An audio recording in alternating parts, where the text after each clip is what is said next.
Welcome to Penrose Learning, where we make understanding easy. In this video, I will review American Express Gold Card requirements. To begin, we'll explore the typical credit score range that American Express looks for in successful applicants. Then, we'll discuss the income considerations and how your financial stability plays a crucial role in the approval process. Finally, we'll touch upon other important factors that contribute to a strong application, ensuring you have a comprehensive understanding before applying. Let's dive in.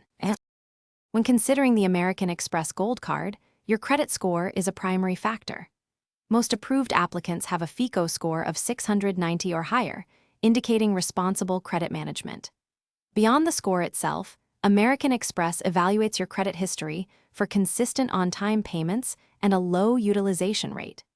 It's crucial to demonstrate a solid track record, free from recent bankruptcies or significant defaults, to enhance your chances of approval.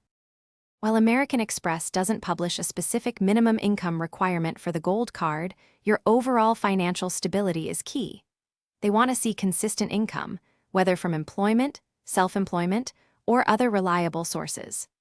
A favorable debt-to-income ratio, meaning your monthly debt payments are a small percentage of your gross income, also strengthens your application. This shows you can comfortably manage new credit obligations. Beyond your credit score and income, American Express considers other factors. An existing positive relationship with Amex, perhaps through another card, can sometimes be an advantage. They also look at your overall credit utilization across all your accounts, preferring a lower percentage. Remember to check the description for a link to these fantastic leak-proof meal prep containers and other great deals. Taking all these elements into account will give you the best shot at approval for the American Express Gold Card. Thanks for watching. If this was helpful, leave a like and consider subscribing. See you next time.